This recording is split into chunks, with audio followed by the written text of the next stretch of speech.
Narito ang tambalang Vincent Ang tiyak na nato.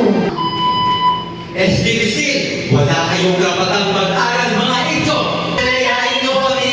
Bikang Pilipino, tunay na mapagpalaya. Halikanan, palayasin. Manunubin ang bansa natin. Wika'y mahalin, wika'y pakinig. Pilipino ay malaya.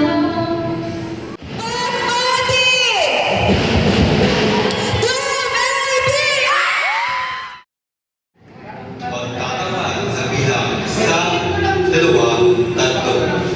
Pagsubok sa mikropono.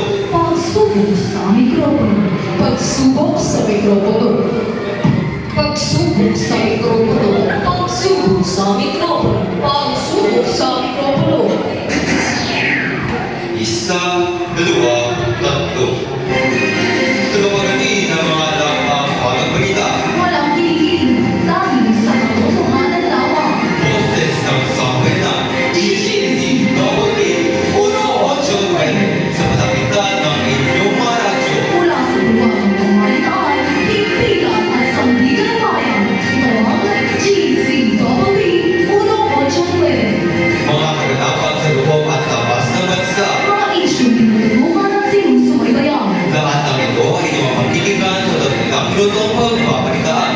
Maghahatid ng balitang sisig, libre, sulit na sulit. Narito ang tambalang Vincent Luzon. Ang tiyak na nato.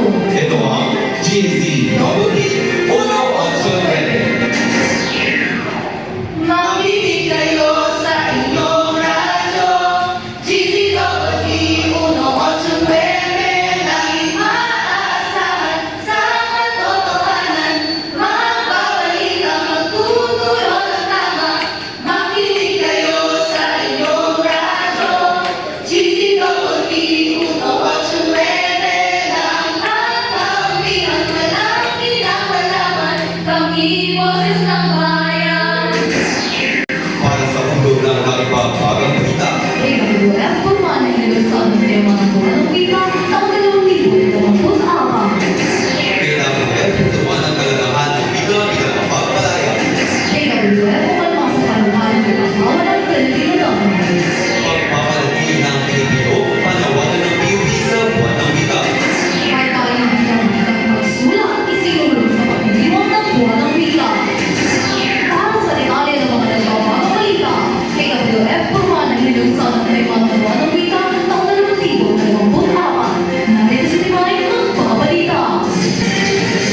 Formal na inilusad ng Komisyon sa Wikang Pilipino ang tema ng buwan ng wikang pambansa taong 2024 sa isang punong balitaan na tuwang ang ahensyang pangpromosyon ng Pilipinas.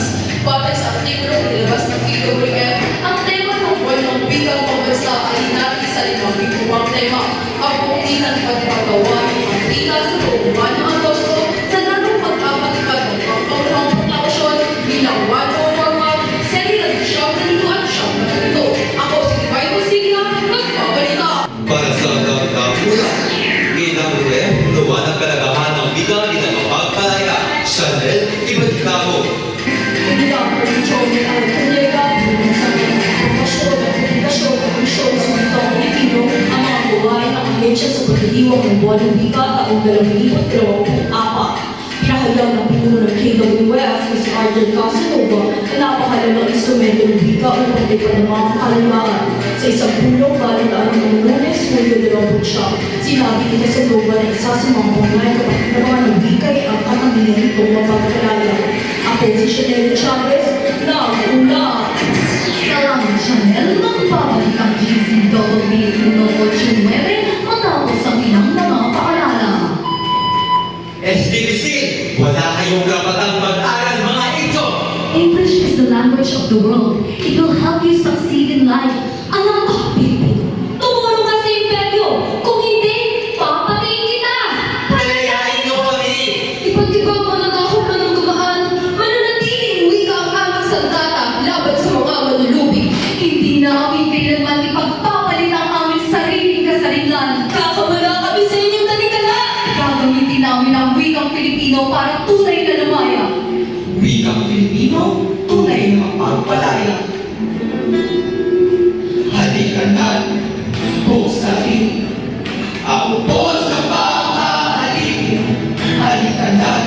palayasin.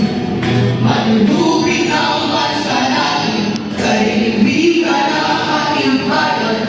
Halika na, isipin ang tulog ng mga isipan. Ang paalala ito ay hatid sa iyo ng Kagawaran ng Edukasyon na nagpapaalala, wika'y mahalin, wika'y tangkilikin. Pilipino ay malaya. Oras kayo na may minuto makalipas sa alas 5 ng hapon. Kayo patuloy na nakikinig sa GCOP 189. Balik sa balitaan, kailangan ang pumalpasok ang lumalang ipagpawal ng Filipino topic, lani iulat mo.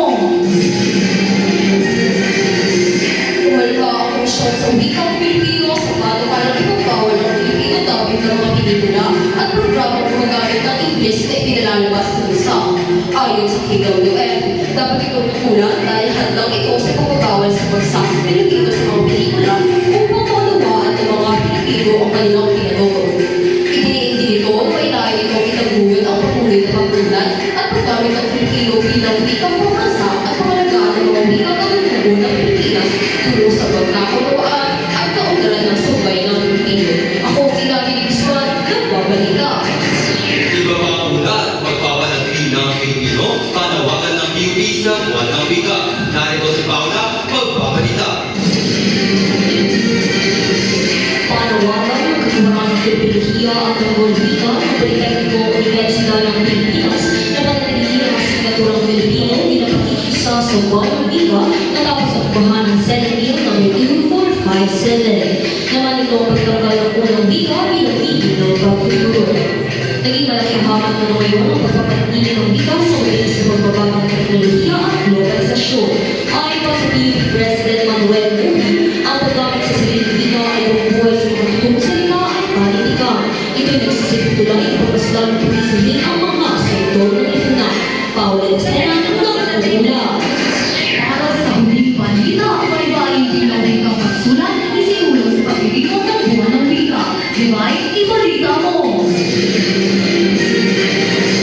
Hindi mo gusto lagi na napangulo ng grupong baybayin buhay na palawigin pa ang kaalaman ng mga Pilipino sa sinaunang sistema ng pagsulat. Noong taong 2018, sinulong ang pag-aaral ng baybayin sa mga paaralan ayon sa panukalang batas ng Philippine Indigenous and Traditional Writing System Act. Sa isang pagpulong ng 10 ng Agosto, inaligamin na dahil ang baybayin ay dapat biglang pagkilala tuwing buwan ng wika. Ayon ang pasulong ng mga kritikal upang palagay ng kaalaman sa pagdiriwang ito. Muli, Ivan Garcia, Tagpulan. Sa nakakibay, yan po ilang minuto pagpabalita mula sa kusong tila ang nag-aakit ng Sa radio broadcasting po, meron ulit tatlong gantimpala, ikatlong gantimpala ay kaliwa, at unang gantimpala. Okay po? Para po sa nagkami sa ikalawang gantimpala.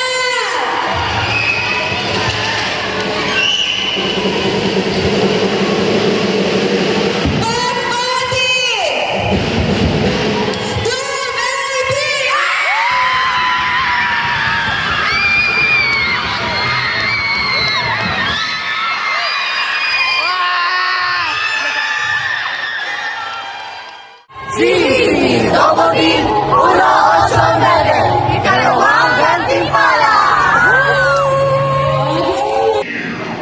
Makinig kayo sa inyong radyo, GCOP 189, laging maaasahan sa katotohanan, magbabalik ang magtuturo ng tama. Makinig kayo sa inyong radyo, GCOP 189, ang kakampihan, walang pinapalaman, kami boses ng bayan. Thank you, Ma'am Ang paalala ito ay hatid sa iyo ng Kagawaran ng Edukasyon na nagpapaalala, wika'y mahalin, wika'y tangkilikin. Ben.